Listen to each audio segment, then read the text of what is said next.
Very much, Michelle. And good morning to you all, dear participants. It's an honor to be here this morning to start off this program.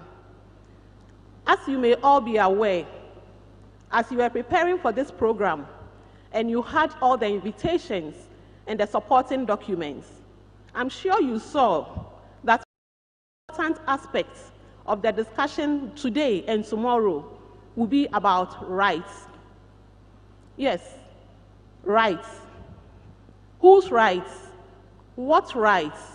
And why is it such an important matter to discuss when we are looking at landscapes restoration? It is because the restoration agenda is a commitment. Would you agree with me that it is a commitment? Yes, it's a commitment from the country level to the individual level, and actually a community commitment. Commitment to do or refrain from doing certain actions that would cause a problem for the ecosystem, or a commitment to act in a way that will restore our landscapes.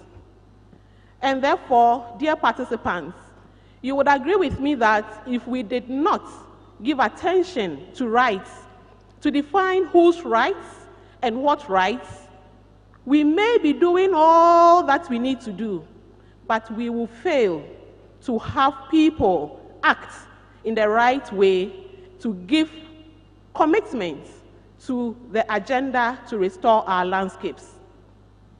So I'm here this morning to excite you so that as you think about landscapes restoration, you look at it also from the aspect of rights for individuals, for communities, and for countries, so that we will be able to motivate them enough to take those actions that are needed to restore our landscapes. And to excite you, I just want to share with you an example of how this happened in one project we worked on. And by the way, as Michelle mentioned, I'm from Ghana, and I work as the director and founder of an organization called COLANDEF. COLANDEF is a land rights organization. We facilitate processes at the community level to ensure that community land rights, individual land rights are secured. So sometime in 2010 thereabouts, there is this community that existed around a very famous forest. Go near the forest reserve so that it will not harm the forest. But what happened? He is not an indigene of the area. He is not the owner of the land. He doesn't have what we call the absolute right to be able to take such decisions for himself, and even to encourage others or advise them to refrain from certain actions. So he had no right to do it. He had no right to take that decision. And so he approached a group. What can I do so that I can advocate to protect the forest? And that is how come we came into contact. In the end, what resulted in the conversation was that we were able to help him to engage and dialogue with the traditional leaders of the area, so that whatever type of land rights that they were occupying were documented, defined, so that it explained what type of arrangement, what type of permission he has to be able to act. And in the end, he was able to protect himself. He was able to help other people to ensure that at least when they don't clear the land unduly, they can still be sure that the land will still lie there and their rights will be protected. Apart from that, we all talk about the fact that restoration brings benefits. So when we fight to restore our landscapes, it has some benefits in it. But who gets those benefits? Whose right is it to access those benefits?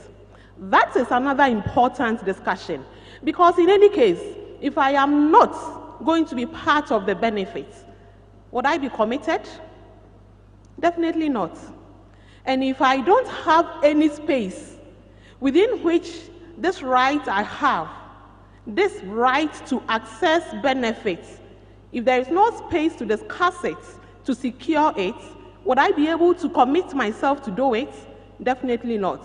So the question about benefit sharing, the question about decisions to act and decisions to cause others to act are all founded on the rights. And therefore, as we are here for the 2 days to discuss landscapes restoration, dear participants, let us all make it a point that we bring our experiences to bear to illustrate why it's important for us as practitioners to focus also on the rights. Rights to take the decisions, rights to access the benefits, so that the people we expect to act will actually be committed to act. And that way, we can be sure that we'll be pushing the restoration agenda to the level that we really need to take it. So I encourage you all that you follow me to the next session where we will explore more on this exciting subject of rights. Thank you.